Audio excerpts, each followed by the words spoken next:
Dans cette vidéo datant de 1977, Bernard de Montréal, dans une rencontre avec Richard Glenn, parle du supramental, une dimension cosmique qui ajuste les pensées humaines. Il explique que l'homme n'est pas encore capable d'organiser son matériel psychologique par lui-même, mais que lorsqu'il aura effectué les changements nécessaires au niveau de son cerveau, il pourra entrer en contact physique avec le supramental. Bernard de Montréal affirme également que les extraterrestres font partie de la division créative du supramental et qu'il n'y a aucune différence fondamentale entre eux et l'homme.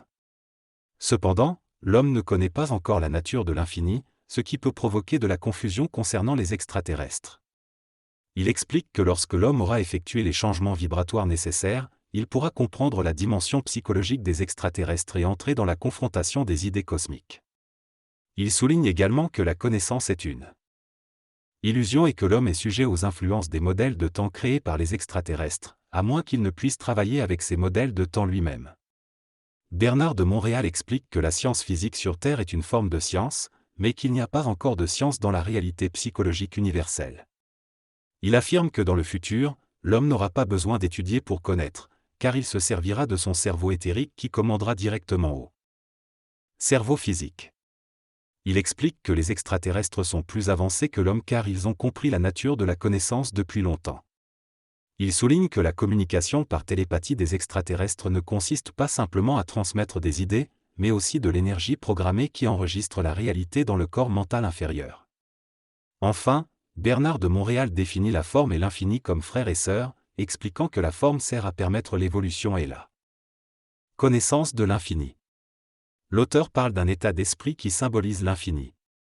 Il explique que les mathématiciens ont développé le concept et le symbole de l'infini pour projeter leur connaissance vers une dimension inconnue. Cependant, dans le domaine de la science cosmique, l'infini devient un pouvoir de déplacement. Les extraterrestres utilisent la lumière et la conjonction de celle-ci avec leur mental pour créer des formes de déplacement, telles que les soucoupes volantes. Il affirme que l'espace n'est pas nécessaire pour se déplacer dans l'univers, mais que le mouvement est une illusion créée par une vibration. Les extraterrestres ne se servent pas de l'espace, mais du temps pour voyager. L'auteur explique que les concepts humains tels que l'espace et le temps sont différents dans le cosmos. L'espace est une limite imposée par la vie pour contenir la forme, et le temps est une réorganisation instantanée de la matière à travers les vibrations lumineuses. L'utilisation de l'espace permet de matérialiser la forme. En ce qui concerne la quatrième dimension, elle existe en tant que réalité, mais l'auteur affirme qu'elle n'est pas compréhensible par l'homme. Dans cette interview, l'auteur parle de la quatrième dimension comme étant une infinité de possibilités qui sont arrêtées instantanément pour permettre une concrétisation de l'expérience. Il souligne le problème de l'homme, qui ne peut recevoir que par intuition tout ce qui existe en dehors de sa conscience intellectuelle. Cependant, l'intuition est jugée trop lente et peu compacte car le corps mental humain n'est pas en harmonie avec la conscience universelle. L'auteur affirme que l'homme ne peut pas comprendre les choses à travers les mots, mais doit recevoir l'énergie nécessaire pour manifester ce qui doit être manifesté. Il précise que bien que certains êtres cherchent, ils devront éventuellement réaliser qu'il n'y a rien à trouver, que tout est déjà là. En ce qui concerne les extraterrestres, R mentionne que cosmiquement, ce n'est pas encore le moment d'un contact direct avec eux car les lois cosmiques dictent que les humains ne doivent pas être influencés. Il avertit que les extraterrestres ont un pouvoir vibratoire trop puissant et que l'homme deviendrait esclave de leur science. Il admet cependant qu'il y a des contactés qui remplissent un rôle important, mais cela nécessite un discernement entre l'absolu et le relatif. En résumé, l'auteur souligne l'importance d'entrer en harmonie avec la conscience universelle pour comprendre les dimensions supérieures et met en garde contre les dangers d'un contact prématuré avec les extraterrestres. Selon Bernard de Montréal, l'incapacité de certaines personnes contactées par des entités extraterrestres à influencer l'évolution de la société s'explique par plusieurs raisons.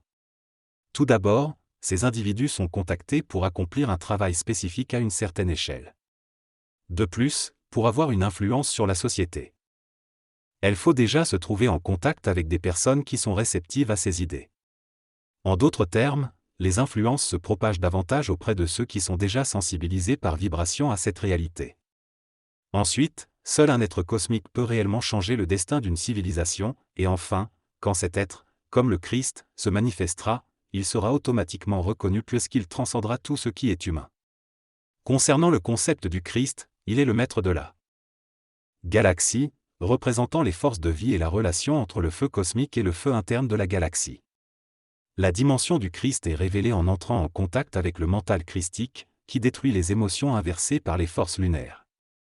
Cependant, l'homme n'a pas encore la capacité de maîtriser cette énergie.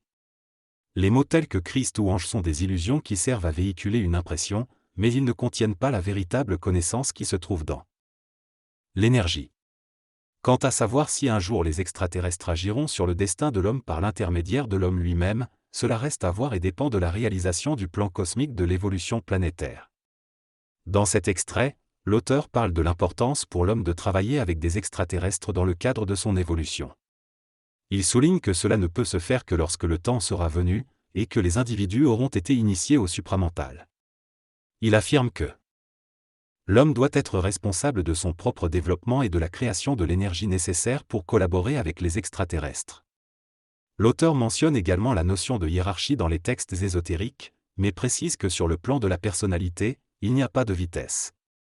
Il refuse de juger les individus contactés par des extraterrestres, car cela serait une illusion et retarderait l'évolution. Il explique que chaque individu remplit un rôle spécifique et que les réactions du public à ces contacts dépendent de leur état de conscience. L'auteur soulève ensuite le problème selon lequel les gens pensent que la vérité réside dans l'ésotérisme, ce qu'il considère comme une illusion. Pour lui, l'ésotérisme n'est qu'un aspect de la réalité manifestée sur un plan spécifique pour permettre à l'homme d'assimiler certaines connaissances. Il insiste sur le fait que lorsqu'on sait, on sait, et que cela ne se discute pas. En ce qui concerne son rôle, l'auteur affirme travailler sur les couches cachées de l'homme et agir d'une manière occulte. Il précise que cela lui est plus facile car il évite ainsi les interférences intellectuelles. Il souligne que rien n'est le fruit du hasard et que tout est connu à l'avance. Il travaille avec le temps et peut attendre de longues périodes pour voir les mouvements se concrétiser. Lors d'une interview, Bernard de Montréal explique que recevoir des messages est pour lui une intégration naturelle du mental humain avec le mental supérieur. Il affirme que cela se produit en permanence, ne pense pas et n'a plus la faculté de mémoire telle que nous la connaissons. Il souligne que le processus de fusion entre ces deux niveaux d'énergie peut être difficile et affecter tous les corps, mais qu'il est inévitable et fait partie du destin choisi avant la naissance. En ce qui concerne les astronautes, Bernard de Montréal suggère que leur expérience dans l'espace a provoqué des changements vibratoires significatifs dans leur corps astral et mental, ce qui explique leur réticence à partager leurs connaissances avec le grand public. Il mentionne également que si les astronautes avaient été initiés par le supramental, ils auraient agi différemment et partagé leur expérience. En ce qui concerne le Québec, Bernard de Montréal affirme que le plan politique, économique et scientifique de la région est actuellement caché, mais qu'il sera révélé dans les années à venir, faisant du Québec le centre d'attraction des forces cosmiques pour l'évolution de l'humanité. Bachar de Montpellier explique que le Québec deviendra le centre scientifique mondial, tout comme la Suisse est le centre financier mondial. Les changements politiques en cours au Québec sont une réorganisation visant à donner une identité scientifique à la région. Il souligne que le Québec jouera un rôle essentiel dans l'évolution des sciences et la diffusion des connaissances scientifiques. Il affirme également que l'élévation de la conscience universelle est liée à l'apport de la science sur la planète. Cependant, il affirme qu'il ne peut pas divulguer complètement certaines informations sur le Québec car cela pourrait perturber les équilibres et il faut respecter le niveau de compréhension de l'homme. Il souligne que travailler dans l'ombre offre une plus grande sécurité tant pour lui que pour l'humanité, car l'homme n'est pas prêt à être bouleversé. Les bouleversements et les changements se produiront à une échelle si grande que la conscience humaine et planétaire sera élevée. En ce qui concerne les extraterrestres, il explique que leur aide en cas de besoin est limitée. Ils peuvent se manifester et influencer les esprits, mais ils ne peuvent pas intervenir dans des conflits mondiaux, car cela irait contre les lois cosmiques. Ils peuvent intervenir uniquement si le conflit interfère directement avec notre évolution. Il soutient que les extraterrestres peuvent répondre aux prières de l'homme lorsque ces derniers émettent de la bonne volonté. Les extraterrestres ont déjà aidé des personnes atteintes de cancer et ont communiqué via des médiums pour donner des remèdes. Finalement, il explique que nous ne lèverons le voile sur cette connivence entre certaines personnes privilégiées et la masse que lorsque nous aurons la capacité vibratoire de voir et d'entendre dans l'éther. Cela nécessitera un changement vibratoire du cerveau humain. Dans cet extrait, l'interviewé Hergé demande à l'intervenant BDM pourquoi les extraterrestres ne provoquent pas de changement à grande échelle pour aider l'humanité à évoluer. BDM explique que cela serait une ingérence dans l'évolution humaine, car les lois cosmiques dictent que les êtres en évolution doivent jouer leur rôle avec leur libre arbitre. Si l'homme agit inconsciemment, cela fait partie de son expérience et contribue à son évolution. Si les extraterrestres interféraient, cela irait à l'encontre de ces lois. BDM mentionne également que les plans d'évolution sont un désir humain et que la confrontation avec des niveaux supérieurs serait impossible sans une préparation adéquate. Il explique que lorsqu'un contact avec des civilisations supérieures se produira à grande échelle, l'humanité sera bouleversée temporairement, mais cela permettra une évolution positive. BDM souligne également que les extraterrestres et le supramental sont étroitement liés et qu'éventuellement l'humanité comprendra que les extraterrestres ont à la fois une nature matérielle et spirituelle, tout comme l'homme. Enfin, BDM affirme que le terme contacté ne le situe nulle part et que les mots n'ont aucune valeur réelle, ils servent seulement à véhiculer de l'énergie. Lors de cette entrevue, M. Bernard de Montréal aborde le sujet des archanges, qu'il situe à un niveau qui n'a pas de forme physique. Selon lui, sur le plan physique, les archanges peuvent passer d'une dimension à une autre et se matérialiser. Cependant, il souligne que c'est au niveau des idées que la pensée se matérialise réellement.